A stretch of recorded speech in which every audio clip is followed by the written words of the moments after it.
지난주부터는 삼위 하나님 중에 성령 하나님에 대한 신앙 고백을 우리가 좀 계속 살펴봤습니다.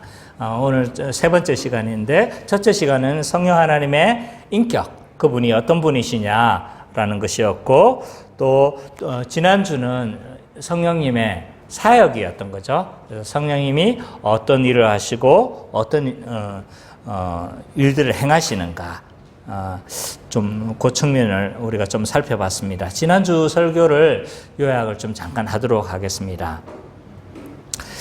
성령님의 핵심적인 사역이 무엇이라고 했습니까? 한마디로 우리가 정의를 한다면 무엇이라고 할 수 있다고 했죠?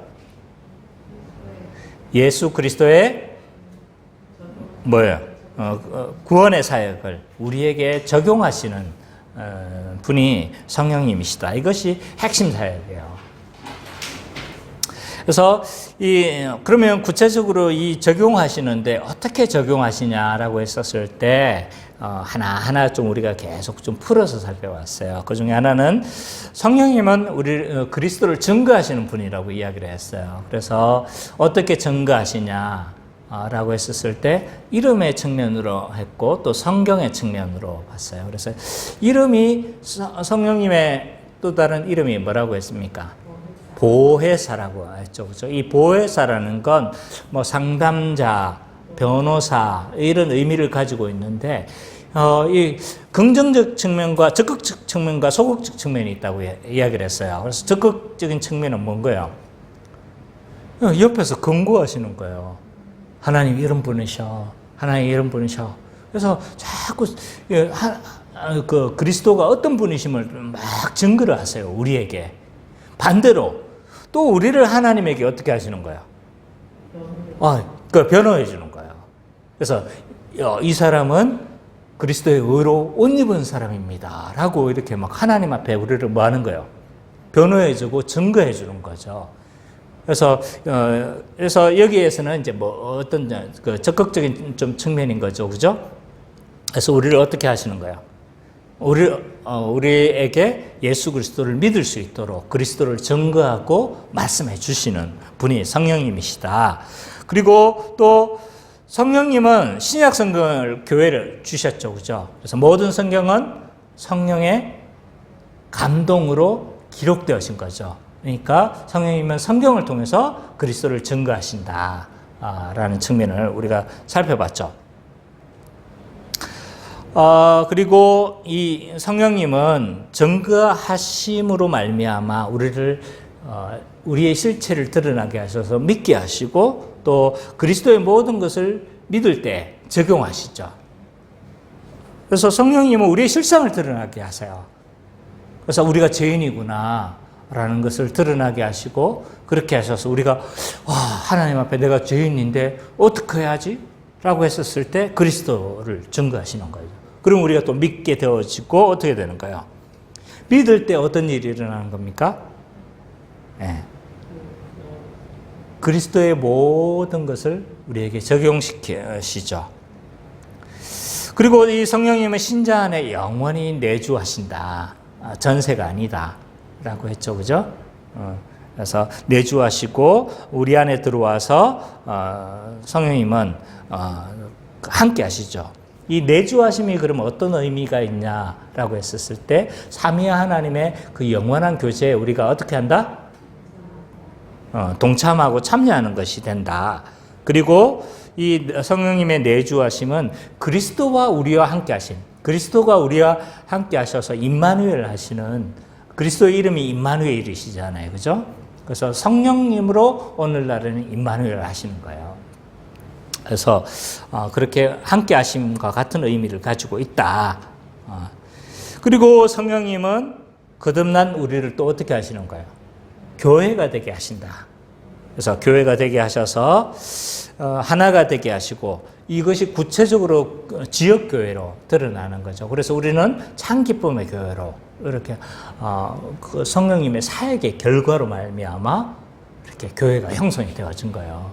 그래서 우리가 규모는 작지만 하나님이 만드신 교회인 거예요. 귀히 여겨야 돼요. 사랑하고 그렇게 되는 거죠. 또 우리는 성령님으로 살아났고 그러므로 말미암아 이제 성령님을 따라 행하게 되어진다. 성령을 따라 행한다는 건 말씀으로 우리가 새롭게 되어지고 말씀을 따라 그렇게 가는 것을 성령을 따라 행하는 것이라고 그렇게 이야기를 했고요. 이렇게 성령을 인도하심을 따라 행할 때 자연스럽게 맺어지는 것이 뭐냐 하면 성령의 열매인 거예요. 9가지 열매가 맺어지게 됐고 이 9가지의 열매가 맺어졌을 때 이 교회 가운데서 하나님 나라를 경험하고 맛보게 되어지고 그것이 또 현시하게 되어지고 이런 결과로 나타나는 거죠. 그래서 이 성령님은요, 이 뭡니까? 우리 성도의 A부터 Z까지인 거예요. 모든 것에 관여하시는 거예요. 거듭나는 것부터 시작해서 우리가 영화에 이르기까지 그렇게 모든 일들에 관여하시고 함께 하시는 거예요. 관여되지 않는 부분이 없는 거죠. 자, 오늘은 성령 하나님에 대한 세 번째 설교입니다. 그래도 성령님에 대해서 할 게 있습니까? 맞아요. 이 성령님, 오늘은 이제 성령님을 통해서 우리가 그리스도와 연합하게 되어지고, 그로 인해서 누려지는 복을 중점적으로 우리가 좀 살펴보도록 하겠습니다. 2주에 걸쳐서는 성령님의 인격과 사역에 대해서 우리가 공부를 했어요. 성령님의 인격은요, 뭐였어요? 두 가지로 되어진다. 성령님은 어떤 분이세요? 삼위 하나님과 동일 본질이 하나님이시다. 또 성령님은 그리스도께서 보내신 영이시다. 하나님께서 보내신 영이시다. 이것도 맞는 거예요. 그 다음에 성령님의 사역은 뭐였어요? 구원 사역을 적용하신다. 중생에서부터 시작해서 영화에 이르기까지 모든 일들에 우리가 관여를 하세요, 성령님. 자, 지금까지 이런 성령님의 인격과 사역에 대해서 우리가 살펴봤는데, 이것은 약간 객관적인 측면이 있어요. 그래서 성령님이 인격은 이런 분이시고, 성령님 사역은 이런 분이시다라고 이제 어떻게 보면 객관적으로 이 성령님이 하시는 일들을 우리가 살펴본 거예요. 약간 객관성을 토대로 했다면 오늘 설교는 이 성령님을 통해서 우리가 어떤 복을 누리는가 약간 주관적인 측면에서 우리가 좀 살펴보자는 거죠. 그래서 약간 오늘은 우리가 누려지는 복이 도대체 어떤 복이 있냐 많이 겹쳐지는 부분이 있어요. 그렇지만 우리가 누려지는 복을 살펴보기 때문에 약간 주관적인 성격을 띠고 있다. 그래서 오늘 설교를 통해서 크게 두 가지를 좀 살펴보게 될 겁니다. 하나는 뭐냐면 이 성령님은 신자의 모든 변화의 원천이 되신다는 것. 이 큰 그림을 그려야 돼요. 자, 성령님은 뭐라고요? 우리 신자의 모든 변화의 원천이 된다. 타자하고 있죠? 그 다음에 두 번째로 그러면 그 변화로 인해서 누려지는 복이 도대체 어떤 복이냐 라는 거예요. 그래서 약간 반복되는 측면이 있습니다. 조금 어떤 측면은 잘 안다 할지라도 좀 양해하시고 또 잘 들었으면 좋겠습니다. 자, 첫 번째로 그러면 성령님은 신자의 모든 변화의 원천인데 이 성령님은요 그리스도와 연합하게 하시고 그리스도처럼 우리가 변하게 만들어요. 뭐라고요? 그리스도와 연합하게 하심으로 말미암아 어떻게 되는 거예요? 그리스도처럼 우리를 변하게 하세요. 그래서 얼마나 그리스도처럼 변하게 하냐면 내가 그 안에 그리스도가 내 안에 도대체 상원내주처럼 있잖아요. 거의 그런 식으로 표현을 하시는 거예요. 나는 개인적으로 이 연합만 생각하면요 너무 간격이 되어져요. 가만히 자기를 한번 생각해 보세요. 내 모습이 어떤가? 하나님 앞에 사랑받기 합당해요? 나도 가만히 나를 살펴보면요. 나는 과연 하나님 앞에 용납받을 만한 인물인가? 결코 하나님 앞에서 있잖아요. 그렇게 썩 사랑받을 만한 존재가 아닌 것 같아요. 또 나라는 존재에 대해서 이게 살펴보면 살펴볼수록 내가 좀 상담을 한동안 굉장히 오랫동안 좀 하면서 이 상담이라는 학문이 이제 그 어떤 측면이냐면 약간 인간을 공부하는 학문이에요. 근데 그걸 하면서 누렸던 유익 중에 하나는 뭐냐면 인간이 어떤 존재인가, 사람이 어떤 존재인가에 대해서 많이 배우게 됐어요. 그러면서 내린 결론은 뭐냐면 인간은 참 약하다. 작은 것 하나 때문에 무너지고 작은 거 하나 때문에 몇 년을 괴로워하고 작은 거 하나 때문에 그것은 사람들이 막 깨지는 거예요. 약하고 죄인이다. 이런 측면을 많이 발견했어요. 그래서 내 안에 숨겨진 죄성들, 내 안에 숨겨진 연약함들, 내 안에 숨겨진 이런 모순덩어리의 존재들, 이런 걸 생각하면요, 과연 나는 하나님 앞에 받아들여질 만한 존재인가라고 했었을 때 그렇지 않은 거예요. 근데 내가 예수 그리스도를 믿는 순간 내가 어떻게 되는 거예요? 그리스도처럼 되는 거예요. 내 모습이 지금 크게 변한 게 없다 할지라도, 크게 달라지는 게 없다 할지라도 있잖아요. 그리스도로 옷 입혀 주시는 거예요. 그리스도처럼 여겨주신다는 이 사실이 나는 얼마나 좋은지 몰라요. 여러분들은 어떤지 모르겠어요. 여러분들은 그 모습이나 이 모습이 똑같은데요. 그럴지 모르겠어요. 저는 실제로 그래요. 하나님이 나를 받으셨구나. 나를 그리스도처럼 여겨주시는구나. 이 사실이 저에게는 너무 놀랍고, 나에게 너무 감사하고, 이것이 나에게 얼마나 큰 은혜인지 몰라요. 그리스도처럼 되게 하셨다는 것은 구체적으로 뭘 의미하는가라고 했었을 때 뭐라고 했어요? 아까 내가 이야기했지만 상호내주한다고 했죠. 그죠? 그래서 내가 그리스도처럼 되어지는 거니까 그리스도가 된다는 말은 아니에요. 이걸 오해하시면 안 돼요. 어떤 분은 이것을 그리스도가 되는 것으로 어떤 분은 이해를 하시더라고요. 근데 그리스도가 되는 것은 아니에요. 그리스도처럼 되어지는 거예요. 그래서 이 상호내주, 내가 그리스도 안에, 그리스도가 내 안에 상호내주 하는 것으로 묘사를 하고 있고, 옷 입는 것으로 이렇게 표현하고 있어요. 나를 볼 때 나처럼 보지 않고 그리스도처럼 보시는 거예요. 이게 하도 많이 들어서 여러분에게는 감격이 안 되죠? 하도 많이 이야기하니까. 근데 묵상하면 묵상할수록 이것이 여러분들에게 은혜가 돼요. 아마 그럴 거예요.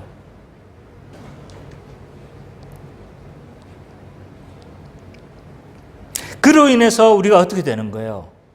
그리스도의 의로 우리는 하나님의 아들이 되어지고 하나님을 아빠로 칭하는 자가 되어졌고, 또 그리스도와 특별한 관계, 하나님과 특별한 관계를 우리는 맺어지게 됐고, 하나님 나라를 상속했을 뿐만 아니라 모든 그리스도의 모든 복들을 우리가 받은 거죠. 뿐만 아니라 연합된 우리는요, 모든 복을 누릴 뿐만 아니라 이제는 죄를 이기고 어떻게 할 수 있는 거예요? 죄를 이길 수 있는 존재까지 되어진 거예요. 이런 모든 변화의 근거는 예수 그리스도의 사역의 그 공로에서 일어나는 것들이죠. 자, 첫 번째로 성령님은 그리스도와 연합하게 하시고 그리스도처럼 우리를 변하게 하신다. 또 우리가 어떤 변화가 일어나냐 하면, 성령님은요, 우리를 교회로 존재하게 하세요. 교회적 차원의 변화인데요, 신자의 가장 큰 독특성이 뭐냐면 교회적 존재가 되는 거예요. 듣고 계시죠? 네. 가장 큰 독특성은 교회적 존재예요. 헤르만 니델보스는 이렇게 표현했어요. 우리가 교회적 자아가 되어졌다 라고 표현을 하고, 여러 학자들의 표현들이 다 달라요. 그렇지만 한마디로 말할 수 있는 건 우리는 이제 한 몸이 되어진 거야. 한 교회적 자아가 되어진 거죠. 세상의 모든 종교를 살펴보세요. 신과 뭐예요? 나의 일대적 개인적 관계의 종교예요. 그래서 뭐 다른 사람들은 필요 없어요. 나와 신과의 일대일 관계를 하는데 기독교는 그렇지 않다는 거예요. 교회적 존재로 우리는 살아가는 거예요. 그래서 한 세 사람이 되고 한 몸이 되어버리는 거예요. 굉장히 독특해요. 그래서 이 에베소서 4장 3절에는 이렇게 이야기를 하고 있습니다. 평안에 매는 줄로 성령이 하나 되게 하신 것을 너희는 힘써 지키라. 그렇게 말씀하고 있어요. 그래서 교회의 표상을 보면 한 세 사람이 되어졌다. 한 몸이 되어졌다. 한 가족이 되어졌다라고 에베소서 2장에 쭉 이야기를 하고 있잖아요. 그죠? 그래서 이 하나로 탄생하시고 하나의 존재, 교회적 자아가 되어진 것이 굉장히 기독교의 큰 독특성 중에 하나라는 거죠. 뿐만 아니라 성령님을 통해서 예수 그리스도가 머리가 되게 하셨어요. 이 사실도 놀라워요. 많이 들었어요. 그죠? 예수 그리스도가 교회의 머리가 된다는 사실 많이 들었는데요. 이 말의 의미는 뭐냐? 머리가 된다는 게 뭐예요? 예수 그리스도가 우리의 머리가 되신다는 사실이 뭘 의미하는 거예요? 근원이 되신다? 통치하신다는 의미를 가지고 있잖아요. 이 말의 의미는 교회를 내버려 두지 않는다는 거예요. 그대로 내버려 두지 않고 뭐 하신다는 거예요? 다스리시고 관여하시고 섭리하시고 붙잡는다는 거예요. 그래서 요한계시록에는 뭐 촛대 사이로 거니시는 그 하나님으로 묘사를 하고 있잖아요. 내버려 두시지 않는 거예요. 우리는 버려진 존재가 아니라는 거예요. 만약 우리가 새 존재만 되게 했고 머리로 통치하시지 아니하면요, 뭐가 되는 거예요? 고아와 같이 우리는 버려지게 되는 거예요.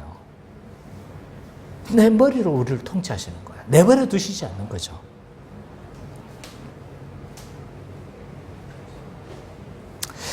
고아와 같이 내버려 두시지 않고 모든 풍성함을 주시고 붙드시고 통치하시고 섭리하시고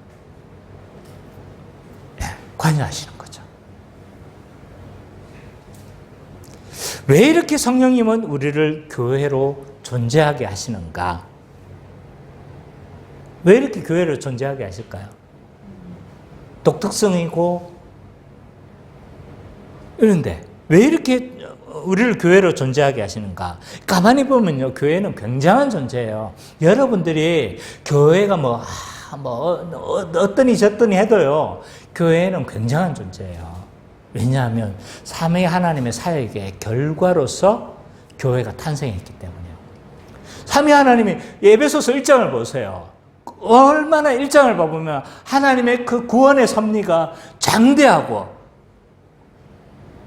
어떤 단어로 내가 묘사해야 될지 모르겠지만 얼마나 어미하심이 드러나는가를 잘 보세요. 하나님이 계획하시고, 그래서 모든 것들을 만드시고 계획하시고, 예수 그리스도께서 사역하시고, 성령님을 통해서 그렇게 쭉 십몇 절까지 이야기를 하시다가 그 결과로 나온 것이 뭐예요?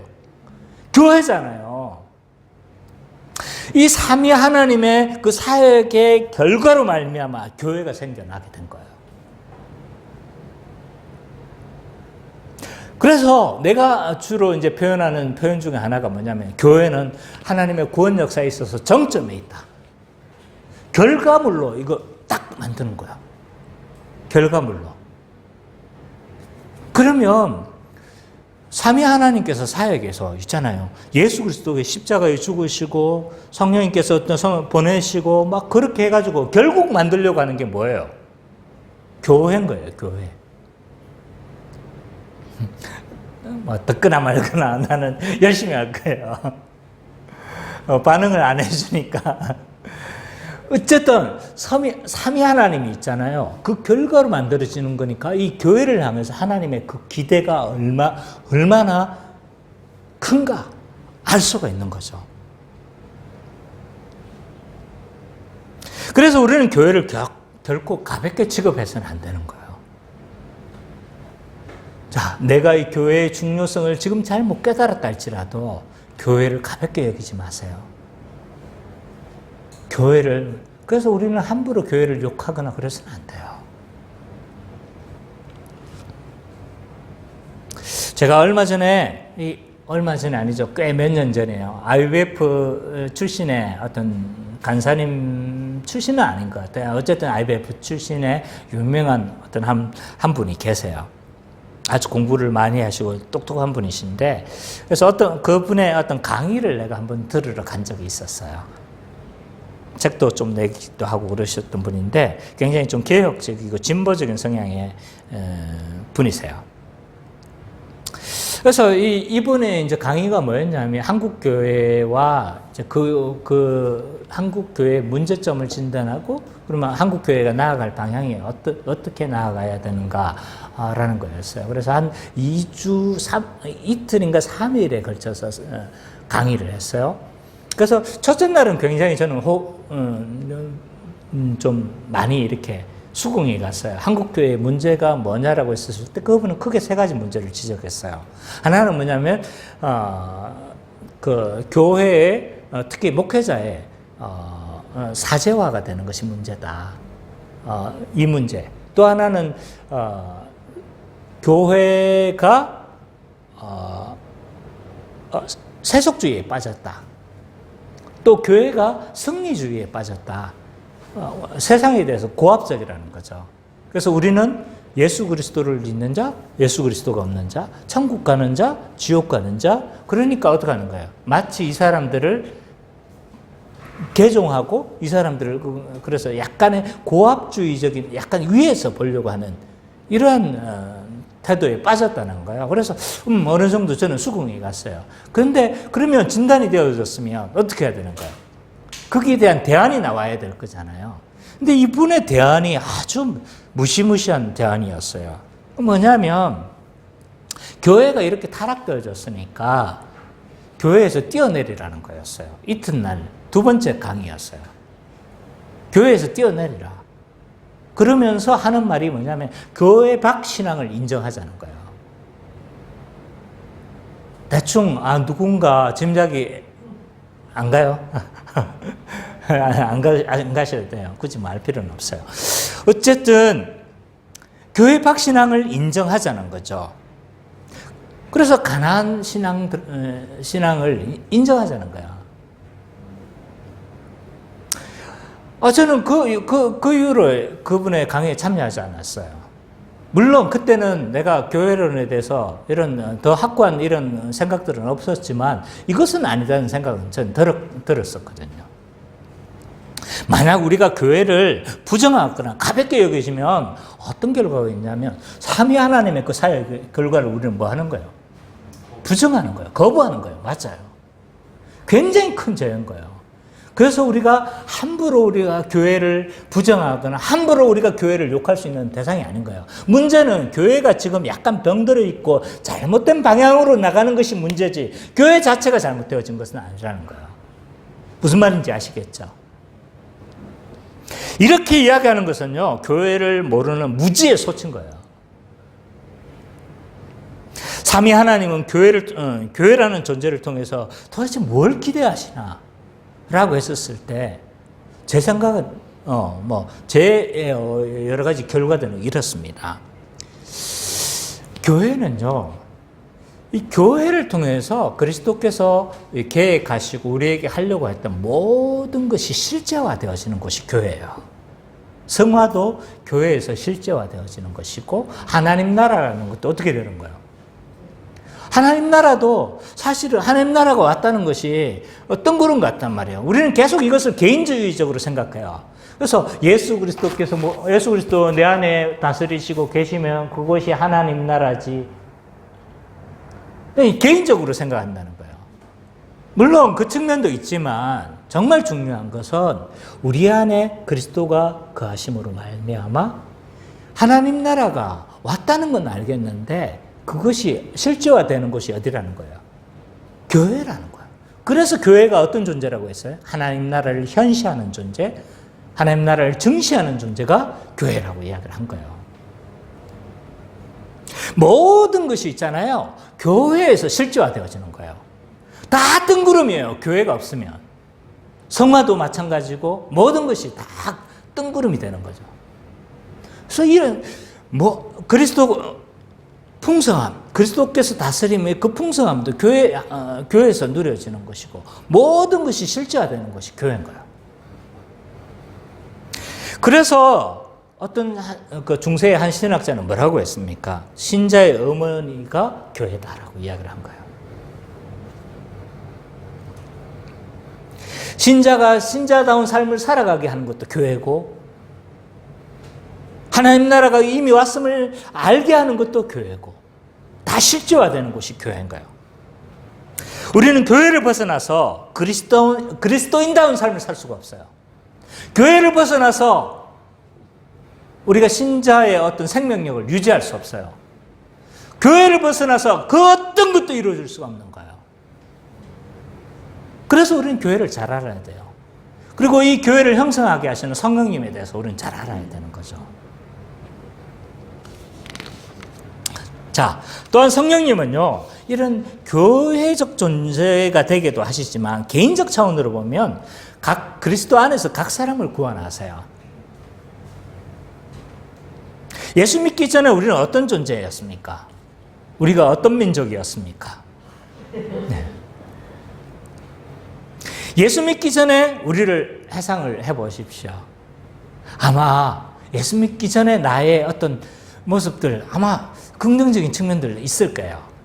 저도 예수 믿기 전에 그래도 하나님의 섭리처럼 느껴지는 아주 아름다운 추억들이 있어요.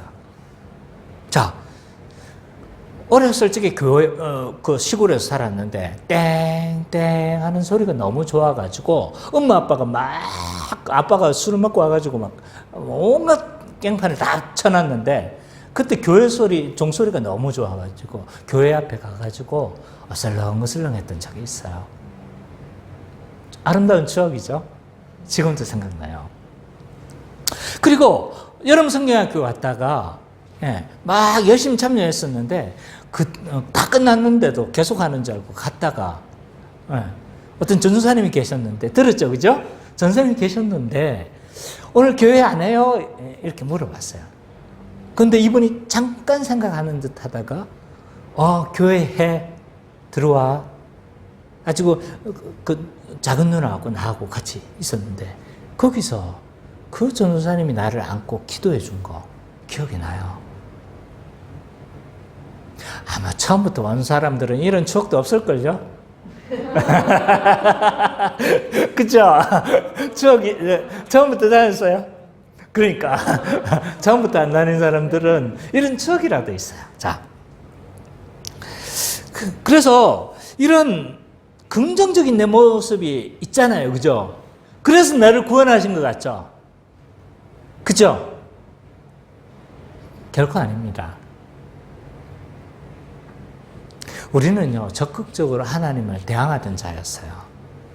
우리가 이렇게 한 측면에 아름다운 측면이 있을지 모르지만 우리가 예수 믿기 전의 모습은요, 하나님을 적극적으로 반역하던 자들이에요. 내가 이렇게 했기 때문에 구원해 주신 게 아니라니까요. 내가 막 그렇게 그 앞에 그 교회 종소리가 울려서 가서 그렇게 구원해 주신 게 아니라니까요. 적극적으로 하나님을 반대하고 대항하던 자리에 있었지만 나를 구원하신 거예요. 그래서 나를 중생하게 하시고 나를 거듭나게 하시고 양자 삼으시고 영화의 존재까지 이르게 하셨어요. 이처럼 성령님은요, 우리의 모든 변화의 원천이 되세요. 성령님은, 자, 정리를 해볼까요? 우리의 모든 변화의 원천이 그 그리스도처럼 변하게 하신다.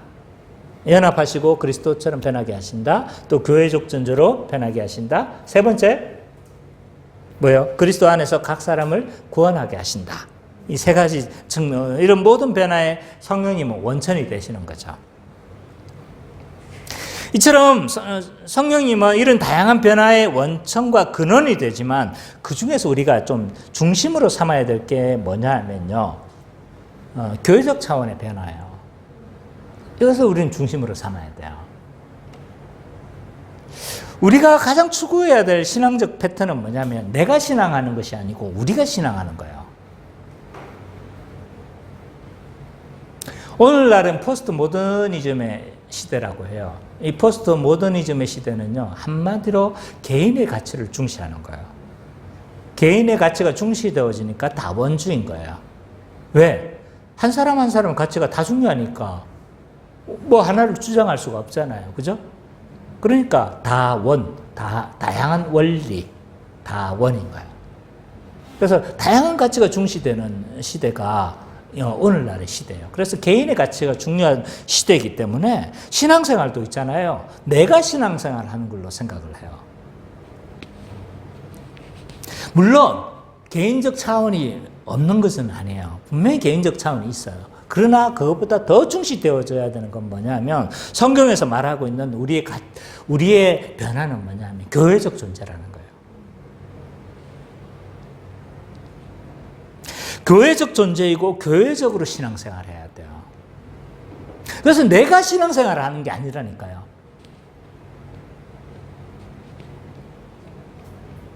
자, 보세요. 한 식구가 되어지는 거 누가 판단하는 거예요? 교회의 한 가족이 되는 거, 정식 회원이 되는 거 누가 판단하는 거예요? 교회가 판단하잖아요. 그죠? 맞죠? 식구에서 쫓아내는 것도 누가 판단해요? 교회가 판단해요. 우리가 그리스도의 복을 누리는 것도 교회적으로 누려요. 그래서 이 복에서 있잖아요. 제외시키는 게 뭐냐면, 권징이 뭐냐면 수찬정제예요. 불신자로 정죄하는 거 말고 모든 하나님으로부터 오는 모든 복을 있잖아요. 일시적으로 중지시키는 거예요. 그게 뭐냐면 수찬정제예요. 그러니까 굉장히 큰 영적인 뭐예요? 벌인 거예요, 벌.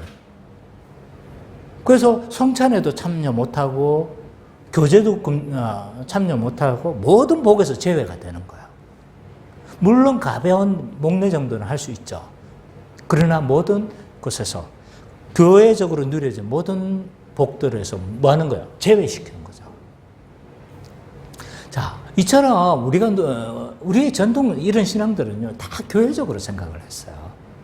오늘날의 시대가 지금 개인주의 시대이기 때문에 자꾸 개인의 신앙을 강조하는 지금 풍토로 흘러갔지만 우리가 누려왔던 이 모든 전통 신앙들은요, 교회적 가치를 중시를 했어요. 교회적으로 생각을 했어요.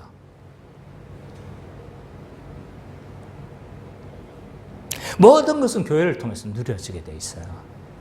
그래서 우리가 신앙생활할 때 제일 먼저 생각해야 되는 건 뭔가요? 교회적 차원으로 생각을 해야 돼요. 신앙의 모든 생각들을. 그리고 나서 각 개인에게 어떤 것들을 적용되어지고 각 개인이 자기의 삶 가운데서 또 내가 어떻게 살아야 되는가를 생각해야 되는 거지. 개인적으로 내가 신앙생활하고 내가 교회 가는 것으로 생각하면 안 되고 내가 뭐 하는 것으로 내가 뭐 하는 것으로 생각해서는 안 되는 거. 헌금하는 것도 마찬가지예요. 내가 개인으로 헌금하는 것이 아니라 한 몸으로서 뭐 하는 거예요? 그 자세로 우리가 한 몸으로서 내가 책임을 다하겠다는 자세로 뭐 하는 거예요? 헌금하는 거예요. 모든 것이 교회가 중심이 돼야 되는 거예요. 그래서 하나님 중심, 교회 중심 이런 것들이요. 우리가 옛날에 말했던 하나님 중심, 교회 중심, 성경 중심 들어봤죠, 그죠? 이런 것들이 다 이유가 있었어요. 이유가. 근데 이게 제대로 전수가 안 됐던 거예요.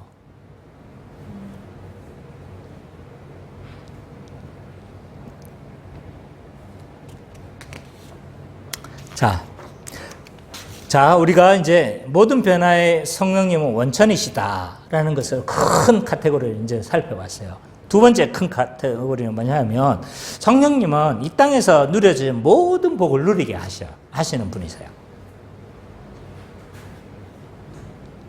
자, 성령님은 우리가 믿어 거룩하게 하시죠. 그래서 예수 그리스도와 연합함으로 우리가 어떻게 돼요? 그리스도를 옷 입으니까 거룩한 존재가 되는 거죠. 그죠? 그래서 우리를 뭐라고 불러요? 성도라고 부르는 거예요. 거룩한 자이시여. 그래서 우리는 성도님이라고 부르는 것이 굉장히 뭐한 거예요? 영광스러운 호칭이에요. 우리나라에서는 이 성도님 하면 마치 제일 씨다. 그 다음에 집사, 권사 뭐 이런 식인가요? 근데 이 성도라는 호칭은 우리에게 굉장히 영광스러운 호칭. 자, 이미 거룩한 존재가 되어졌지만 또한 계속해서 뭐 하는 거예요? 거룩하게 살도록 성령님은 또 인도하세요. 전에 우리가 예수 믿기 전에는 우리는 죄에 대해서 아주 무력한 존재였어요. 혹시 콧뚜레라는 거 아세요? 콧뚜레? 콧뚜레? 시골에 살았으면서 몰라요. 아, 없었구나. 아, 예, 그렇구나. 기계가 있구나. 자, 저는 소가하는 시대를 아우, 내가 그러고 보니까 되게 오래된 사람 같다. 자, 콧뚜레라는 게 있어요. 이 콧뚜레는 뭐냐면 이 코에 동그란 이 막 나무를 이렇게 해가지고 있잖아요. 한쪽에 막 좀 그 송곳처럼 해가지고 코를 콱 뚫는 거예요. 그래서 요 사이 있잖아요.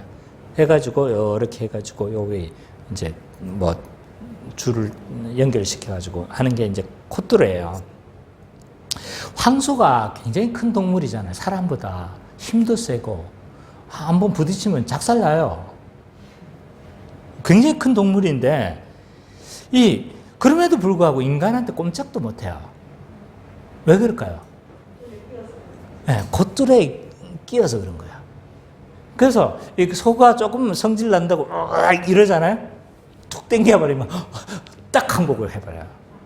네, 왜냐하면 너무 아프거든. 그래서 이 콧뚜레가 때문에 이 소가 꼼짝도 못하는데요. 사단도 마찬가지예요. 우리 콧뚜레를 꼭 띄고 있는 거야. 그래서 어떻게 합니까? 우리가 벗어나고 싶은데 벗어날 수가 없어요. 살짝만 탁탁 하면 막 딸려가는 게 우리가 그런 존재였다니까요. 저항을 못하는 존재예요. 저항을. 근데 예수 믿고 나서 이 콧뚜레가 벗겨진 거예요. 근데 문제는 신자가 이 콧뚜레를 벗겨진 사실을 잘 모르는 거예요. 네. 그런데도 조금만 사단이 건드리면 어떻게 해요? 내가 콧뚜레가 있는 줄 알고 가는 거야. 우리가 이제 충분히 저항할 힘도 있고 이름에도 불구하고 끌려 사는 거야. 우리에게 믿음만 있다면요. 믿음만 있다면, 은혜를 의지하는 믿음만 있다면 우리는 이제 사단에서 이렇게 끌려다니지 않을 존재가 될 수 있어요. 자유하게 됐다는 거예요. 이제는 사탄과 싸워 이길 수밖에 없는 그런 존재가 된 거예요. 믿음으로 맞으면요, 우리는 이겨요. 근데 계속 우리는 또 콧뚜레에 막 지금 잡혀 있는 줄 알아요, 지금. 거기에다 성령님께서 우리 안에 내주하세요. 그죠? 자, 죄에서 저항할 수 있는 힘도 생겼죠? 자, 콧뚜레가 없어졌으니까. 죄에서 저항할 수 있는 힘도 생겼어요. 거기에다가 성령님이 우리 안에 내주하시니까 자연스럽게 맺어지는 열매가 뭔 거예요? 성령의 9가지 열매인 거예요. 성령의 열매가 뭐예요? 사랑과 희락과 화평과 오래 참음과 자비, 양선, 온유, 절제. 이 8가지 열매가 있잖아요. 우리에게 맺어지는 거죠. 이것은 따로따로 맺어지는 것이 아니라 사랑의 8가지 얼굴인 거예요. 사랑이 오래 참음으로 나타나는 것이고, 사랑이 온유함으로 나타나는 것이고.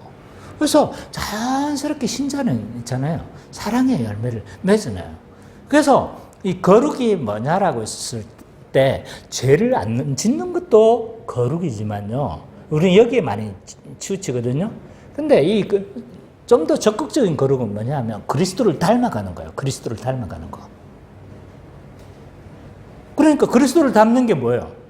그리스도의 성품으로 닮아가는 건데 이 성령의 9가지 열매인 거야. 그래서 우리는 죄도 저항할 수 있을 뿐만 아니라 성령이 내 안에 내주하시기 때문에 뭘 맺을 수 있는 거예요? 그리스도를 닮은 성품을 우리는 신의 성품에 참여한 자가 되어져서 우리는 자연스럽게 거룩의 삶을 살아갈 수가 있는 거죠.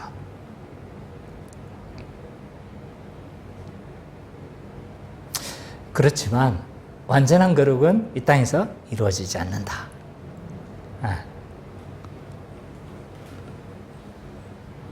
죽음 이후에 이 완전한 성화는 이루어진다. 그래서 죽음은 완전한 영화로 들어가는 문이라고 했죠. 그죠? 그래서 어떤 측면에서는 두려운 측면이 있어요. 왜냐하면 우리가 가보지 않는 전혀 다른 세계로 들어가는 것이기 때문에 두려움이 있을 수 있지만 어떤 한 측면으로는 뭐예요? 우리가 완전한 영화로 들어가는 문이기도 해요. 그래서 우리는 또 이 믿음으로 들어가기만 한다면 굉장히 그 죽음은 또 축복일 수도 있다.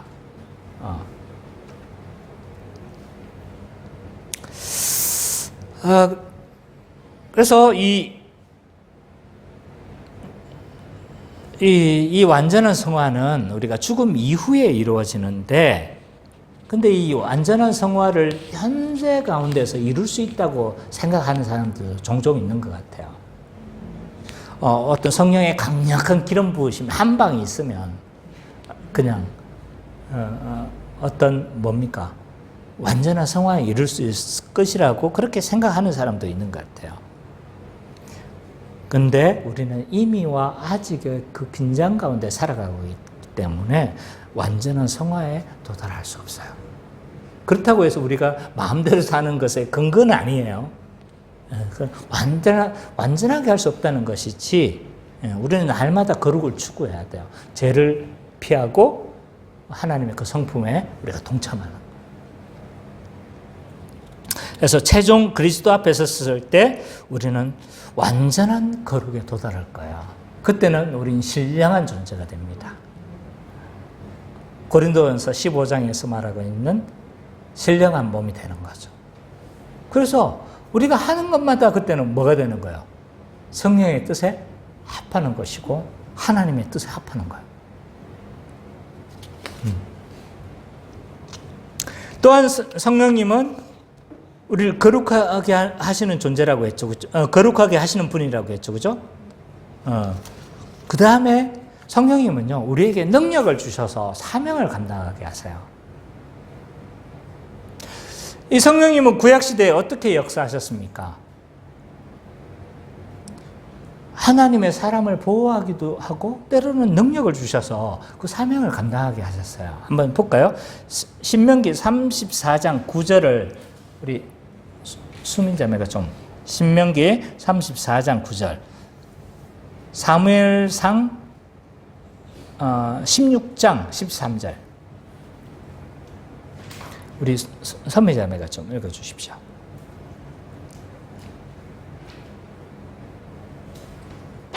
신명기 34장 9절,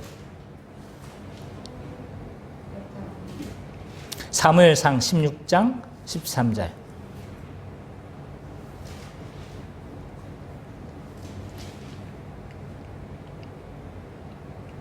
한번 읽어주세요. 신명기. 모세가 눈의 아들 여호수아에게 안서하였으므로 그에게 지혜의 영이 충만하니 이스라엘 자손이 여호와 앞에서 모세에게 명령하신 여호수아를 칭찬하였다. 예, 여호수아가 이제 다음 지도자가 되니까 어떻게 되는 거예요? 성령님께서 어떻게 하세요? 그에게 지혜의 영이 충만하니까 여호수아가 그의 사명을 잘 감당할 수가 있었어요. 사무엘상 16장 13절.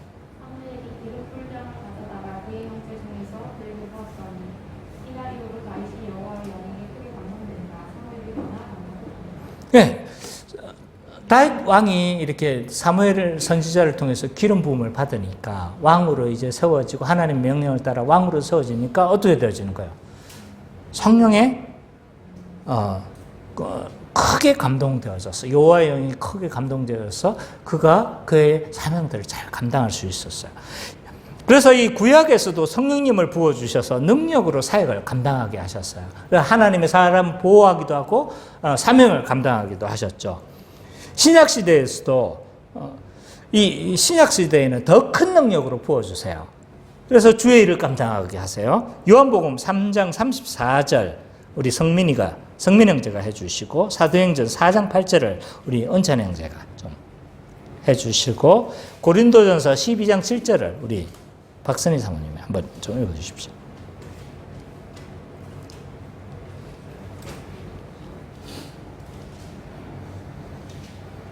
요한복음 3장 34절.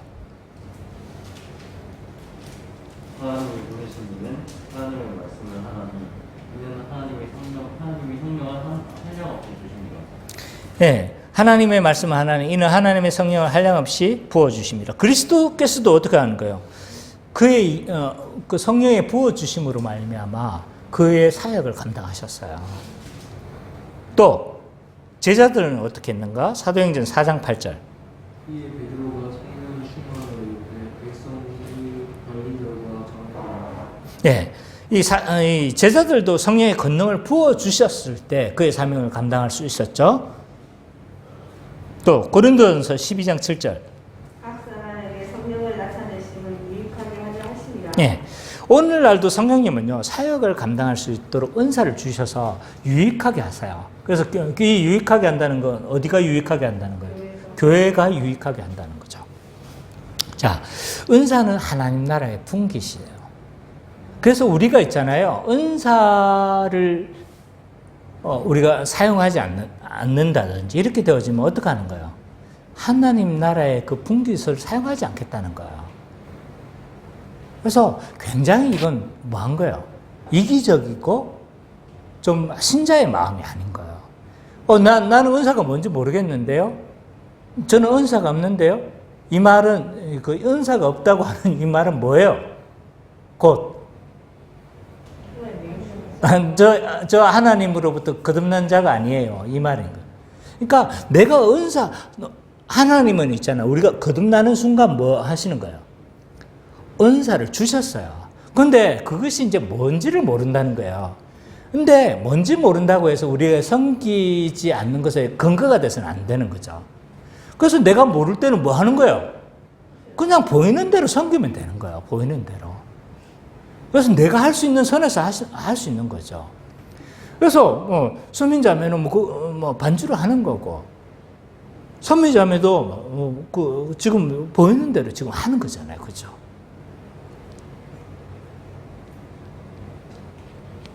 그래서 우리가 이렇게 은사를 발휘할 때 교회가 충만해지고 또 교회가 사명을 감당할 수 있는 거예요.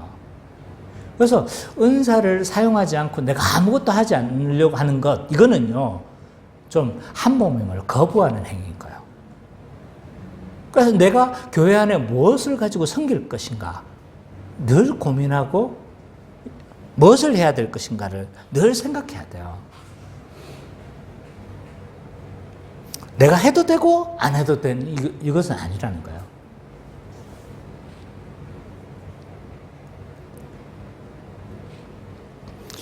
또 성령님은 우리가 하나가 되게 하시고 우리를 인도하세요. 성령님은 그리스도 안에서 우리가 하나가 되게 하셨죠. 교회를 세우셨죠. 이 성령이 하나 되게 하심으로 살아가는 것은 굉장히 축복이라고 제가 이야기를 했어요. 그죠? 왜냐하면 교회가 지역교회로 존재해야만이 모든 것이 실제화되어지는 거예요. 성화도 실제화되어지는 것이고 하나님 나라도 실제화되어지는 것이고,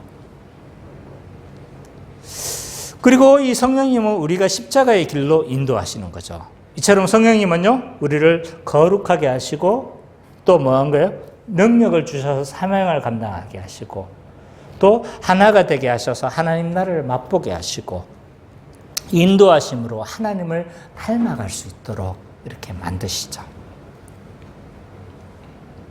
이 모든 것들은 우리가 성령을 통해서 이 땅에서 누려지는 복들이에요. 자, 지금까지 성령님이 우리의 삶과 어떻게 구체적으로 연결되어지는지 좀 살펴봤습니다. 성령님은요, 우리의 신자의 삶에 관여되지 않는 곳이 없어요. 맞죠? 중생, 죽었던 우리를 공구하심으로 뭐 하는 거예요? 거듭나게 하세요. 성령의 하나 되게 하심으로 그리스도와 연합하게 하시죠. 그래서 그리스도의 영으로 그 안에 모든 복들을 우리가 누리게 해요. 성화. 성령님은 진리를 통해서 이 성령을 따라 우리가 행할 수 있도록 그렇게 인도하세요. 계시. 성령의 영감을 통해서 신자가 거듭나고 신자가 유익을 얻고 신자가 마음을 새롭게 할 수 있도록 그렇게 하세요. 거룩. 성령님은 죄를 맡고 성령의 열매를 통해서 거룩의 삶을 살 수 있도록, 사랑의 삶을 살 수 있도록 그렇게 만드세요. 은사. 성령님은 우리의 능력을 주셔서 사명을 감당하게 하세요. 인도. 성령이 우리를 하나님 아버지께 매일매일 순종할 수 있도록 그렇게 하세요. 교회. 하나 되게 하셔서 교회로 살아가도록 하심으로 말미암아 모든 복이 실제가 되어지도록 그렇게 하세요. 자, 성령님이 관여되지 않는 부분이 어디 있어요? 그래서 우리가 성령에 대해서 무지하다는 건요, 뭐에 대해서 무지하다? 신앙생활 전반에 대해서 우리가 무지한 거다. 그렇기 때문에 우리는 성령님에 대해서 더욱 알아가기를 힘써야 돼요. C.S. 루이스는요, 기독교 지성의 대표적인 인물 중에 한 사람이에요. 그가 쓴 스크류테이프의 편지, 내가 전에도 이야기를 했지만, 자주 이야기를 했지만, 이 책을, C.S. 루이스는 이 책을 통해서 있잖아요. 사탄이 우리를 어떻게, 교회를 어떻게 멸망시키는가를 이렇게 막, 약간 우화 형식으로 글을 썼어요. 그래서 선배 마귀가 후배 마귀에게 자기의 전략을 있잖아요. 다 하나씩 전수를 해줘요. 그래서 첫 번째 제1 원리를, 내가 너한테 가장 중요한 원리를 내가 가르쳐 줄 거야 하면서 그 가르쳐 준 첫 번째 원리가 뭐냐면 모든 그리스도인으로 하여금 피상성에 빠지게 하라. 안다고 생각하게 하라는 거예요. 성령님, 우리가 얼마나 많은 성령님에 대해서 들었어요. 성령님에 대해서는 못 듣고 성령님이라는 이름은 많이 들었어. 그러니까 안다고 생각하는 거예요.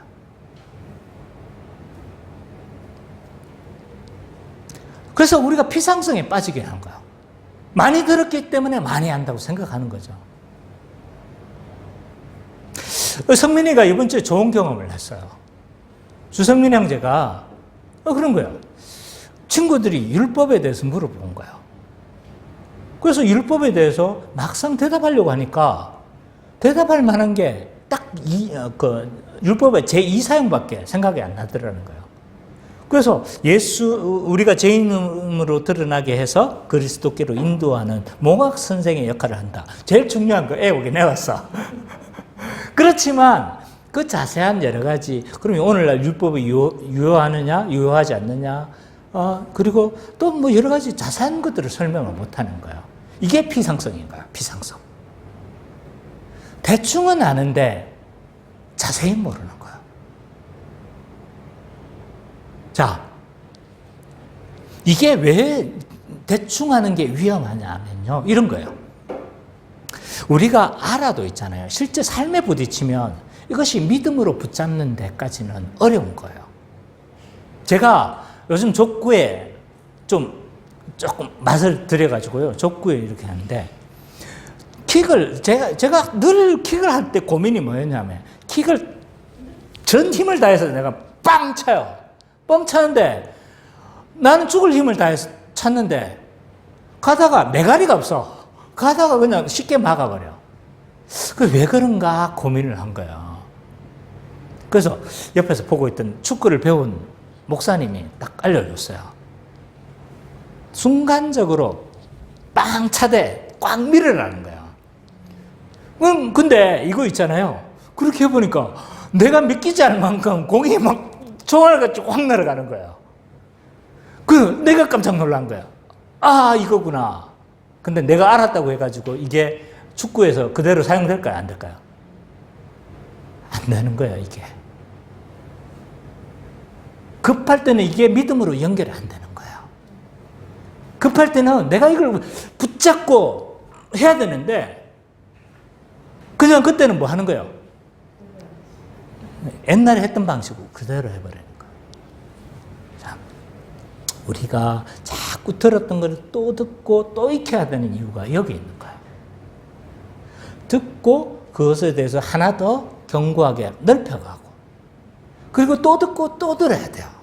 그러지 않으면요 우리가 실전에 그 상황들이 부딪혔을 때 그것이 믿음으로 연결되기 힘든 거예요.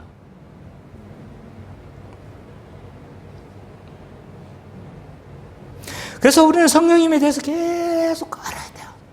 믿음의 여러 원리들에 대해서 알아야 돼요.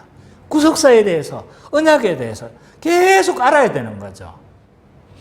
더 견고하게 알고 더 풍성하게 하고 더 자세히 알고 하나를 알면 거기서 한 개를 더 붙이고 그렇게 해도 나중에 실제에서 이것이 성경 본문이 나오면 언약적 관점으로 쫙 해석해야 되는데 언약 관점으로 해석을 또 못해. 그 왜 그런 거예요? 체화되지 못한 거예요. 체화.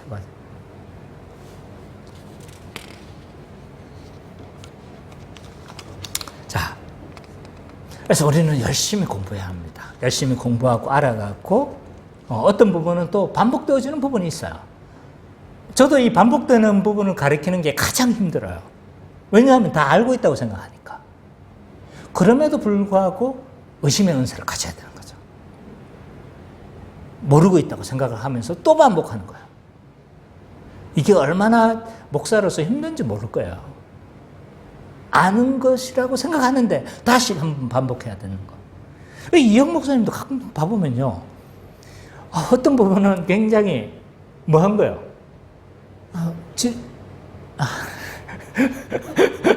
약간 그럴 수가 있어요.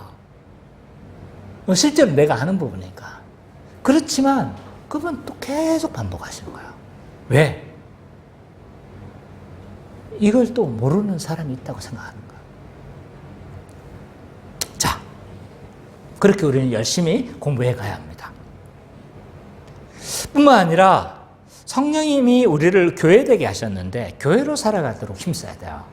제가 교회를 계속 강조를 해요. 성령님을 통해서 우리가 누리는 복들 중에 제일 중요한 것이 뭐라고 생각되어지냐면 저는 교회가 되게 하신 것이라고 생각해요. 사실 이 교회로 살아가면 웬만한 것이 다 해결이 되었어요. 웬만한 문제들이 우리 신앙의 문제들이 다 해결이 되어져요. 어느 거 하나 빼놓을 거 없어요. 빼놓을 거 없지만 굳이 하나를 선택하자면 교회로 살아가는 것이 제일 중요하다. 다 뺄 수 없지만 그럼에도 불구하고 성령이 하나 되게 하신 교회가 왜 중요한가라고 했었을 때 그리스도의 복이 실제가 되는 곳이 교회이기 때문이에요. 거룩도 교회를 통해서 실제가 되었어요. 우리 개인의 삶에서 막 착한 일 하고 이것이 거룩이라고 생각하는데요. 그렇지 않아요. 우리가 사랑하는데 생각해 보세요. 사랑하는데 대상이 없어. 거룩이 뭐라고 했어요? 죄 안 짓는 것도 죄지만, 죄를 안 짓는 것도 거룩이지만 사랑을 적극적으로 실천하는 것이 더 본질적인 거룩이겠죠. 그죠? 근데 교회라는 사랑의 대상이 없어. 실제가 될 수 있나요? 없어요. 아무도 없어. 내가 암만 사랑한다고 외친다고 한들 그것이 사랑이 이루어질 수 있나요? 아는 거예요. 우리가 형제된 한몸된 우리가 형제를 사랑하지 못하면서 세상을 사랑할 수 있다고요?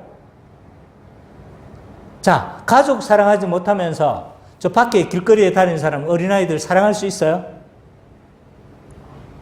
동일한 원리예요. 교회에서 우리가 본질적으로 서로 사랑하고 그것이 세상으로 흘러가는 것이지, 전도되면 안 돼요. 순서가.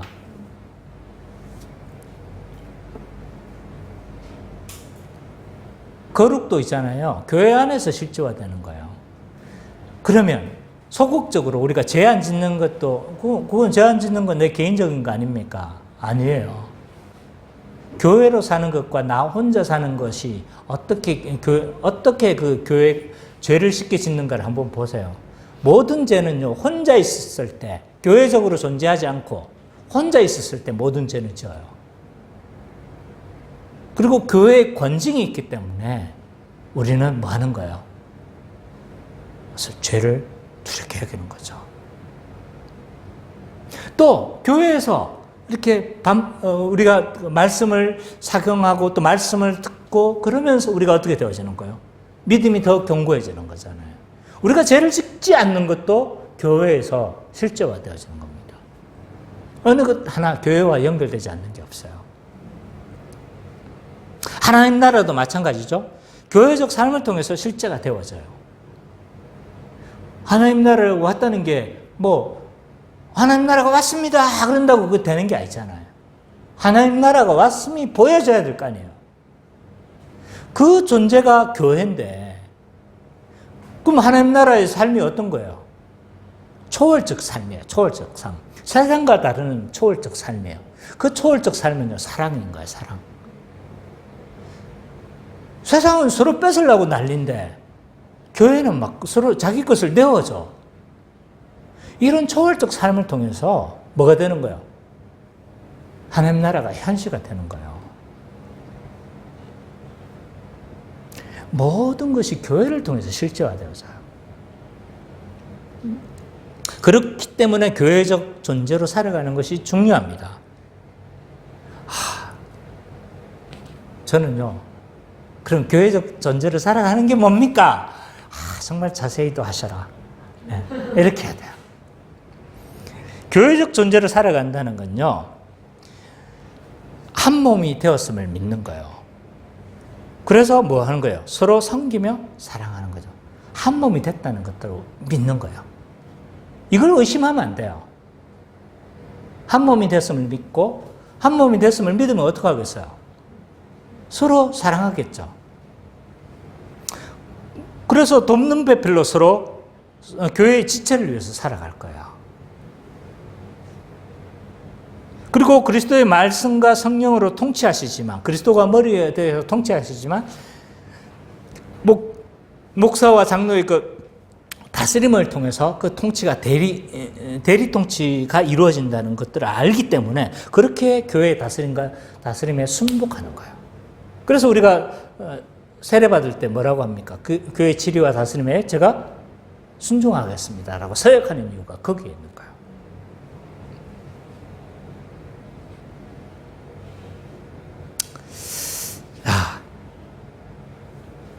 그래서 이 교회적으로 우리는 살아가는 것이 굉장히 중요하기 때문에 성령이 역사하시는 이 교회에서 우리가 한 몸으로 여기고 교회적 삶으로 살아가며 사랑하는 삶을 우리는 살아야 됩니다.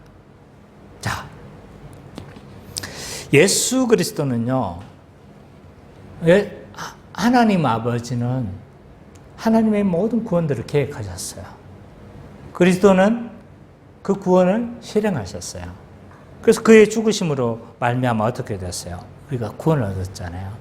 그래서 이런 찬양이 있어요. 어제 제가 계속 설교 준비하면서 들었던 찬양인데, 약한 나로 강하게, 가난한 날 부하게, 눈먼 날 볼 수 있게 주 내게 행하셨네. 호산나 호산나 죽임당한 어린 양. 예수 그리스도 때문에 우리가 이런 복을 누렸어요. 근데 성령님이 없었다면요, 이 복을 우리가 실제화되지 못했어요. 그래서 우리는 성부 하나님의 구원의 그 계획하심에 우리는 찬양하지 않을 수가 없어요. 그리고 예수 그리스도의 십자가 사역을 우리는 찬양하지 않을 수가 없어요. 그리고 이 모든 것을 이루어지게 하신 그 성령 하나님을 우리는 찬양하지 않을 수가 없는 거죠.